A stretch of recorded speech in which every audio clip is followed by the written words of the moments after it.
Shalom, salam damai sejahtera kepada semua pemirsa Bakti Channel yang terbaik. Saudaraku yang terkasih, kita berjumpa kembali dalam belajar sekolah Sabat di pelajaran yang ke-6, Yesus Imam Besar Setia Kita. Senang kita berjumpa setiap jam 7 dalam belajar sekolah Sabat selama 7 menit. Semoga melalui program ini banyak umat-umat Tuhan terberkati.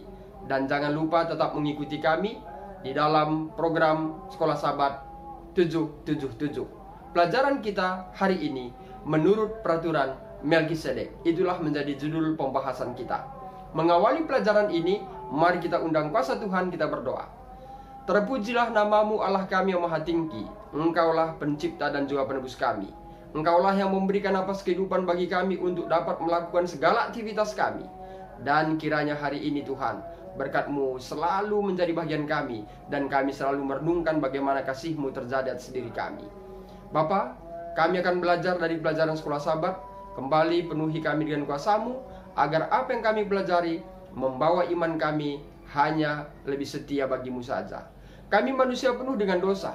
Ampunkan kami dari setiap kesalahan kami. Di dalam anak-Mu Yesus kami berdoa dan mengucap syukur. Amin.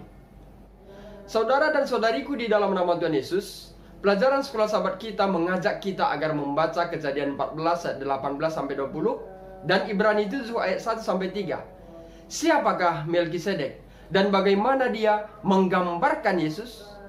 Saudaraku, Melkisedek adalah seorang raja dan imam. Dia juga lebih tinggi dari Abraham, karena Abraham memberikan dia persepuluhan. Demikian pula Yesus adalah raja dan imam, sebagaimana dicatat dalam Ibrani 1 ayat 3. Namun tidak seperti Melkisedek, Yesus tidak berdosa. Hal ini disebutkan dalam Ibrani 7 ayat 26-28. Ibrani 7 ayat 15 menjelaskan bahwa Yesus adalah imam menurut cara Melkisedek. Inilah arti ungkapan sebelumnya dalam Ibrani menurut peraturan Melkisedek, sebagaimana dicatat dalam Ibrani 5 ayat 6. Berarti Yesus bukanlah penerus Melkisedek, tetapi Yesus keimamatannya serupa dengan dia.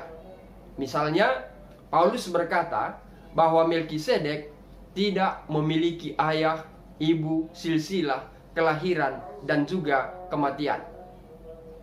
Namun, beberapa orang berpendapat bahwa Melkisedek, tanda kutip, adalah inkarnasi Yesus di zaman Abraham.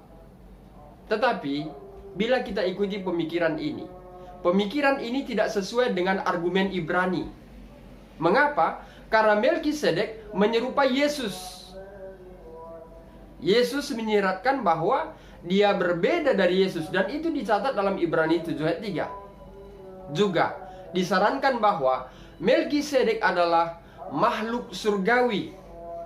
Tetapi ini akan menghancurkan argumen Ibrani.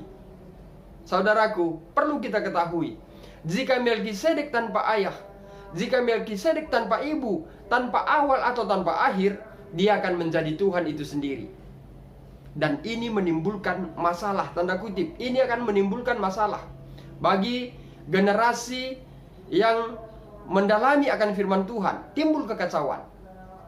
Kita harus ketahui bahwa keimamatan surgawi Melkisedek yang sepenuhnya ilahi akan mendahului pelayanan Yesus. Jika ini masalahnya seperti yang dikatakan Ibrani, apakah sebabnya?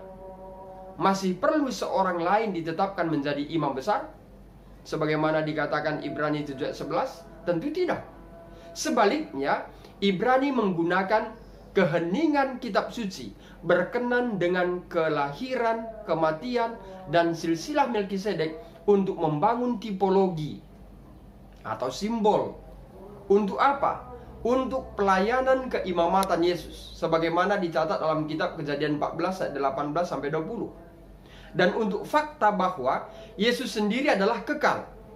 Singkatnya, Melkisedek adalah seorang raja dan imam Kanaan yang melayani sebagai contoh tipologi dari Yesus Kristus. Adalah Kristus yang berbicara melalui Melkisedek. Sekali lagi, Kristus yang berbicara melalui Melkisedek, imam dari Allah yang maha tinggi. Melkisedek bukanlah Kristus, tetapi dia adalah suara Tuhan di dunia, wakil dari Bapa. Dan sepanjang generasi di masa lampau, Kristus telah berbicara, dan kita tahu itu. Kristus telah memimpin umatnya dari zaman lampau dan telah menjadi terang dunia. Inilah yang dikatakan dalam buku Pena Inspirasi. Apakah yang menyatakan tentang Melkisedek ajaran kepada kita tentang bagaimana Tuhan bekerja di antara mereka yang belum pernah memiliki misionaris manusia yang berkhotbah kepada mereka? Saudaraku, semoga pelajaran di hari Senin akan memberikan suatu motivasi bagi kita dan memberikan satu pengetahuan baru bagi kita, pengetahuan baru yang sangat berharga, yang mungkin selama ini kita sudah disimpang siurkan oleh ajaran atau oleh kelompok-kelompok yang memberikan doktrin bahwa Melkisedek adalah Yesus. Namun pelajaran kita di hari Senin menekankan Melkisedek bukan Yesus. Yesus memberikan suara melalui Melkisedek untuk menyatakan kepada umat-umatnya tentang kabar kerajaan sorga. Bapak Ibu Saudaraku dalam nama Tuhan Yesus, demikian pelajaran sekolah Sabat di pelajaran hari Senin. Mari kita tutup dengan doa. Bapa di sorga, terima kasih berkat yang berlimpah Tuhan berikan bagi kami. Kami dapat belajar dari pelajaran sekolah Sabat di hari Senin. Semoga pelajaran ini membawa hubungan kami lebih dekat dengan Tuhan. Kami tahu Tuhan, kami manusia penuh dengan dosa. Kami tidak terlepas dari semua pencobaan dan pelanggaran. Tuhan, ampunkan kami dari setiap kesalahan kami. Dan Tuhanlah kiranya memberikan berkat-Mu kepada semua umat-umat-Mu, terkhusus pemirsa Bakti Channel. Bila ada yang sakit, Tuhan sembuhkan. Bila ada dalam keadaan duka, Tuhan hibur dan kuatkan hatinya, agar dia berpengharapan hanya kepadamu saja. Bila ada yang berulang tahun, sempurnakan sukacitanya. Berkat-berkat sebagaimana Tuhan kehendaki, Tuhan berikan sepanjang hidupnya. Dan bila ada dalam permasalahan, bila ada di dalam rintangan dan tantangan dalam menjalani hidupnya, Tuhanlah kiranya kuatkan dia. Dan Tuhan berikan jalan keluar. Bila Tuhan mengizinkan mereka ada di dalam permasalahan itu, biarlah kiranya mereka tetap berjalan hanya bersama-Mu saja. Terima kasih Tuhan. Sempurnakanlah doa kami ini. Di dalam anak-Mu Yesus kami berdoa dan mengucap syukur. Amin. Saudara dan saudariku di dalam nama Tuhan Yesus, demikian pelajaran sekolah Sabat di pelajaran yang ke-6, tepatnya di hari Senin 31 Januari. Saya Pendeta Resta Karo-Karo pamit undur diri. Akhir kata saya sampaikan, Tuhan Yesus memberkati.